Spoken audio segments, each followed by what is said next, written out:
ప్రకృత్యాత్మకంగా మన పిల్లలకు మనం అవి అలవాటు చేయాలి. ఈ కాలంలో మనమంతా కూడా ఏం చేస్తున్నామంటే పాశ్చాత్య సంస్కృతి పోకడలు పోతూ అలాంటి స్కూళ్ళల్లో వేస్తున్నాం. మనమంతా విద్యాభ్యాసం ఎక్కడ జరుగుతుంది మన పిల్లలకి అంటే అన్యమత పాఠశాలల్లో విద్యాభ్యాసం జరుగుతూ ఉంది. అక్కడ ఏం జరుగుతుంది అంటే పూలు తీసేసి రిబ్బన్ పూలు చేసిండ్రు. తెలిసిన మీకు పిల్లల పూలు పెట్టుకోనివ్వరు, రిబ్బనే పూలుగా తయారు చేయాలి. రిబ్బన్లు బట్టర్ రిబ్బన్లు పూలుగా తయారు చేసి పెట్టాలి. అది పీకేసిండ్రు ఆ కాలంలోనే. చెవులకు రింగులు ఉండనివ్వరు, ముఖాన బొట్టు పెట్టుకోరాదు, చేతులకి గాజులు పెట్టుకోరాదు, కాళ్ళకు పట్టీలు పెట్టుకోరాదు. ఇవన్నీ పీకేసింది సంస్కృతి. మొఖాలే వచ్చేసి మనం దిమాగ్ అంతా కూడా మోకాల్లో పెట్టి పడేసిండు. మన పేరు మొఖాలే. భారతదేశం అంతా కూడా ట్రెడిషనల్గా చాలా జ్ఞానవంతంగా ఉంటుంది కాబట్టి దీన్నంతా నాశనం చేయాలంటే విద్యా వ్యవస్థను నాశనం చేయాలని చెప్పేసి వాడు ఆ రోజున ఆలోచన చేసి Saint Joseph, Saint Mary's, little rose, ఆ రోజు ఈ రోజు అని అన్ని స్కూళ్ళు పెట్టేసి దాంట్లో సిలువ పెట్టేసి ఆడ వాళ్లకు ఒక నల్ల పుస్తకం ఇచ్చేసి చదివిస్తూ ఉంటారు అంతే. ఈ విధంగా వాళ్ళంతా కూడా ఆ పద్ధతిని అనుసరింపజేస్తున్నారు. మనం గుడ్డిగా మావాడు ఇంగ్లీష్ చదువుతున్నాడు, సూపర్ చదువుతాడు,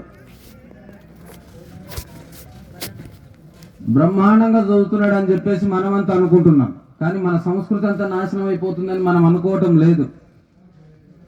వాళ్ళకి ఏం చెప్తారంటే అక్కడ కృష్ణాష్టమి చేసుకోరా అంటే హూ ఈజ్ కృష్ణ అంటాడు వాడు. రామనవమి చేసుకోరంటే హూ ఈజ్ రామ అంటాడు వాడు. లాస్ట్కి ఏంటంటే ఇవన్నీ శైతాన్లు,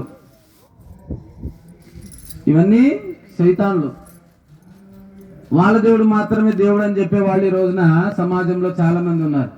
కాబట్టి మన పిల్లలకి ఎడ్యుకేషన్ ఏదైతే ఉందో అది సాంప్రదాయబద్ధమైనటువంటి విద్యా వ్యవస్థ మన పిల్లలకు అలవాటు చేయించాలి. మీరు సంస్కృతి చెప్పలేదు అనుకోండి, ఇట్లా ఎట్లా చెప్పరు. రామనవమి ఎందుకు వస్తుందో ఎవరు చెప్పరు, కృష్ణాష్టమి ఎందుకు వస్తుందో చెప్పరు, దసరా ఎందుకు చేసుకుంటామో చెప్పరు. వాళ్ళు మాత్రం అన్ని చెప్తారు. క్రిస్మస్ ఎందుకు చేసుకుంటారో చెప్తారు, ఇంకేదో పండుగలు ఏవైనా చేసుకునే ఉంటే చెప్తారు అన్ని.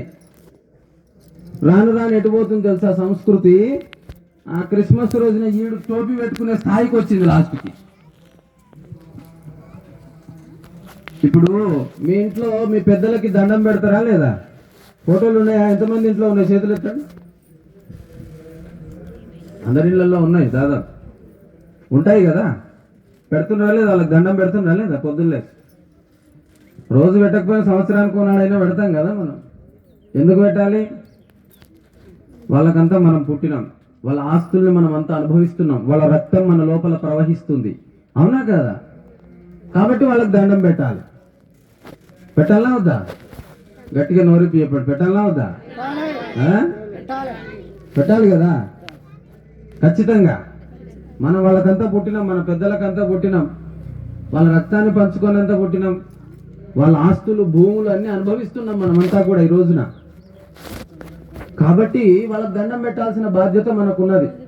కానీ ఈ రోజున దౌర్భాగ్యం ఏంటంటే మనం దేశంగానోడు, మన మతంగానోడు, మన కులంగానోడు, మన ఇల్లుగానోడు, మన బంధుత్వంగానోడు, మన గోత్రంగానోడు ఎవడో వచ్చి 9 రోజులు వాడు ఉత్సవాలు చేస్తుంటే దానికి ఎగబడి మనం పోతున్నాం. ఇది కరెక్టేనా? పోవచ్చునా? మనం చేయొచ్చునా? మన ప్రసాదం ఏమో అట్లా పెడితేనేమో వాడు చెత్తకుండీలో పడేస్తాడు. మనం ఇంత చక్కగా పవిత్రంగా బట్టలు చక్కగా పట్టుబట్టలు కట్టుకొని మనమంతా శుద్ధంగా స్నానం చేసి మంచి భగవన్నామ స్మరణతోటి చక్కగా ఇంత భక్తితో మనం అంత కార్యక్రమాలు చేస్తూ ఉంటే మనం చక్కగా ప్రసాదం ఏదో పోనీ ఇక్కడ కాకపోయినా తిరుపతి పోయి మనం అంతా కష్టపడిపోయి తిరుపతి పోయి ప్రసాదం తీసుకొని వస్తే వాడికి ఇస్తే తీసుకుంటాడా? వేరే మతస్థుడు తీసుకుంటాడా? తీసుకుంటాడా? ఎందుకు తీసుకోరమ్మా? ఎప్పుడు అడగలేదా మీరు? ఎందుకు తినొద్దు అంటే మనం విషయం కల్పిస్తున్నాం మనం? ఏమి ఇవ్వటం లేదు. మనమేమో వాళ్ళ మందిరాలకు పోయి జ్వరం వచ్చినా, తుమ్ములు వచ్చినా, దగ్గు వచ్చినా, ఏమొచ్చినా ఆడికి పోయి తుప్పు మిస్తే ఉమ్మించుకొని వస్తున్నాం మనమంతా. కరెక్టా కదా? నేను చెప్పేది అబద్ధమా నిజమా? మన ధర్మం మనం మాట్లాడుకోవాలి, మన ధర్మం గురించి మాట్లాడుకోవాలి, ఇంటి ముచ్చట్లు కాదు. మన హిందూ ధర్మం గురించి మనం కాపాడుకునే ప్రయత్నం మనం చేయాలి. వాడు అందులో చెయ్యి మూస్తాడు, ఏలు మూస్తాడు, కాలు మూస్తాడు, లాస్ట్కు తుప్ప ఉమ్మేస్తాడు.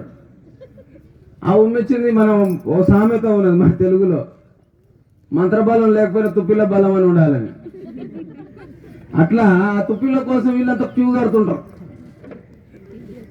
కరెక్టేనా మనం చేసే పని? కరెక్టేనా? వెనుక ఏమన్నారమ్మా? కరెక్టే అంటున్నారు మీరంతా. మౌనం అంగీకార సూచకం అని. మౌనంగా ఉన్నారంటే అంగీకరిస్తున్నట్టు, అది కరెక్టే స్వామి, మేము చేసేది కరెక్టే అని. మనం ధర్మాన్ని మనం అనుసరించాలి. మనం వాడిని పోయి కొట్టమని తిట్టమని నేను నేర్పట్లే మీకు. మన ధర్మాన్ని మాత్రం మనం అనుసరించాలి. వేరే పండుగలు మనకొద్దు, మన పండుగలే చేయండి. మీ పెద్దల పండుగలు చేయండి. మీ పెద్దలకు గోరి దగ్గరకు పోయి దండం పెట్టిరండి. వాళ్ళకి సంవత్సరానికి ఇంత నైవేద్యం పెట్టండి. వాళ్ళ పేరు మీద దానాలు చేయండి. వాళ్ళ ఆస్తులు అనుభవిస్తున్నందుకు వాళ్ళ పేరు మీద దానాలు ధర్మాలు చేయండి. ఇట్లా గుళ్ళు గోపురాలు కడితే ఒక గంట ఇప్పియండి, ఓ కలశం ఇప్పియండి, ఓ 4 రాళ్ళు ఇప్పియండి, ఓ విగ్రహం ఇప్పియండి. ఇట్లాంటి పనులు చేయండి. పుణ్యం పురుషార్థం ఆ పోయినోడు కూడా వాళ్ళకి ఎక్కడైనా పాపకర్మ వల్ల వాళ్ళని ఎవరైనా యమభటులు కానీ ఇంకెవరైనా నరకంలో అడ్డుకుంటే మీరు చేసిన దానం వల్ల అక్కడ వాళ్ళకి ఎంట్రన్స్ దొరుకుతుంది, వాళ్ళు వెళ్ళిపోతారు, మోక్షానికి వెళ్ళిపోతారు.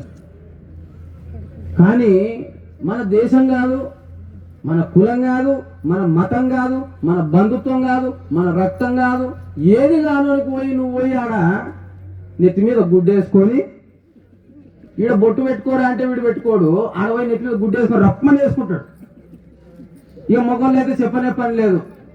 రేపు రప్పమని జవులకి ఖర్చు తీస్తా ఉన్నారు, నెత్తి కట్టుకుంటున్నారు. ఇక చుట్టూ తిరుగురా అంటే చుట్టూ తిరుగుతాడు. ఇక వాడు తుప్ప ఉమ్మిస్తే అబ్బా పరమ పావనం. ఇంకా ఇట్లాంటి కర్మలు మనం చేసుకోవచ్చా? చేసుకోరాదు. కాబట్టి ఎప్పుడు కూడా అన్యమత పండుగలు మనము చేయరాదు. చేయొచ్చునా? చేయరాదు అనే వాళ్ళ చేతులు ఎత్తండి చూద్దాం. సగమే. ఇది హిందూ ధర్మం. మన ధర్మాన్ని మనం అనుసరించాలి. మన తాతలకు, మన ముత్తాతలకు, మన పూర్వజులు రాముడు, కృష్ణుడు, ఇంతమంది, ఆంజనేయ స్వామి, వీళ్ళంతా నడిచినటువంటి నేల.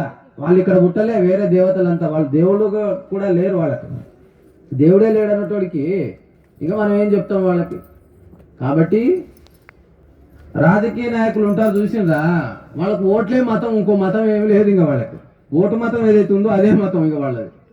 ఎవరికైనా క్రిస్టియన్ మతం, ఇస్లాం మతం, హిందూ ధర్మం, సిక్కు మతం, ఈ మతాలు ఉంటాయి. ఈ రాజకీయ నాయకులకు మతం ఉండదు. వాళ్ళ మతం ఏంటంటే ఓటు మతమే. వాళ్ళకు ఓటు రావాలి అంతే. అది వాళ్ళ యొక్క లక్ష్యం. అందుకోసం వాళ్ళు ఎక్కడైనా సరే ఏదైనా వాళ్ళు చేసుకుంటూ పోతారు. మీరేమైనా తనుకోనైనా సావండరా, మాకు సంబంధం లేదంటారు. మాకు కావాలి ఓటు, నేను అధికారంలోకి రావాలంతే. కానీ ధర్మాన్ని రక్షించే వాళ్ళు ఎవరు? మీరే. మీ ద్వారానే ధర్మము రక్షింపబడుతుంది. కాబట్టి మీరందరూ ప్రతి ఒక్కరు కూడా సిద్ధమయ్యి మీరంతా కూడా ధర్మాన్ని రక్షించుకునే విధంగా మీరంతా ప్రయత్నం చేయాలి. నిజమేంది, అబద్ధం ఏంది అనేటువంటిది మీరు తెలుసుకోవాలి. మనం నిజాలు మాట్లాడుకుంటున్నాం, అబద్ధాలు మాట్లాడుకుంటున్నాం. నిజమేనా? కుర్చీలో కూర్చుని వాళ్ళు సపోర్ట్ చేస్తలే, నిద్ర వస్తుంది పాపం. మనము ధర్మం గురించి మాట్లాడుకుంటున్నాం. మనము మన సనాతన ధర్మం గురించి మాట్లాడుకుంటున్నాం. మీరు చూడండి, ప్రకృతిలో ఎక్కడైనా కృష్ణా నదికి కృష్ణ అనే పేరున్నది. ఏదైనా బేగం అని పేరున్నదా? ఉన్నదా? ఉన్నదా? లేదు. యమునా నదికి యమునా అనే ఉన్నది. వారి పాకిస్తాన్లో వారే దానికి సింధు నదికి కూడా ఏమని పేరు? సింధే ఉన్నది. వేరే పేరు లేవు కదా. మనం ఆ దానికి అన్ని పూజలు చేసి ప్రసాదం తీసుకోడు, అన్న వీళ్ళు అడుగుమని మునిగి వస్తాడు వాడు. ఇక మన మతం ఏడున్నది? ఇక మనకి ఉందా? మనం లడ్డిస్తే తీసుకోడు. అదే శనగపిండి ఏం చేస్తాడు? మొదట రైతు పండించిన తర్వాత తన పొలంలో భూలక్ష్మమ్మనో ఏదో లక్ష్మీదేవి ఉంటుంది, అక్కడ పోయి ఇంత నైవేద్యం పెట్టినాకనే వాడు మార్కెట్కి ఎక్కిస్తాడు. అవునా కాదా? సత్యమా కాదా? మరి నీ మతం ఎక్కడున్నది? ఇక విషయం ఏంటంటే వాళ్ళ సిద్ధాంతం ఒకటే, మేము అనుకున్నది ఇక్కడ చేయాలి. అందుకే గట్టిగా మైకులు పెట్టి అరుస్తూ ఉంటారు. మనం దేవాలయాలు ఎందుకు కట్టుకోవాలి ఇప్పుడు అంటే, నువ్వు కట్టకపోతే వాడి ఒకటి అది తెచ్చి పెడతాడు ఒకటి సమాధి. ఏం తెచ్చి పెడతాడు? సమాధి తెచ్చి పెడతాడు. ఆ సమాధి ఫోటో తీసి వక్ఫ్ బోర్డుకు పంపించింది అనుకో, ఈ స్థలం అంతా ఏముంది అవుతుంది? అప్పుడు ఏముంది అవుతుంది? మీదవుతుందా? మీదే కదా రాసి ఉన్నది అందులో. మరి వాంది ఎందుకు అవుతుంది? అయిపోతుంది. మీరంతా విప్లవకారులే. అట్లా మీరు సనాతన ధర్మాన్ని మొత్తము ఒంటి నిండా నింపుకోవాలి. ఆంజనేయ స్వామి రామనామం ఎట్లయితే రోమ రోమాన ఆయన రామనామం ఏ విధంగా అయితే నింపుకున్నాడో మీరు ధర్మాన్ని ఆ విధంగా నింపుకోవాలి. మేము ఎక్కడో బోధకులుగా మాత్రమే ఉంటాం, మీరు ఆచరణ ఆత్మకంగా ఉండాలి మీరంతా. కాబట్టి ఎక్కడా కూడా ప్రకృతిలో ఎక్కడైనా వెళ్ళండి, ప్రకృతిలో ఆడ శివలింగం అన్న వెళ్తుంది, విష్ణు విగ్రహం అన్న వెళ్తుంది, ఇంకోటి అన్న వెళ్తుంది, ఇంకోటి అన్న వెళ్తుంది.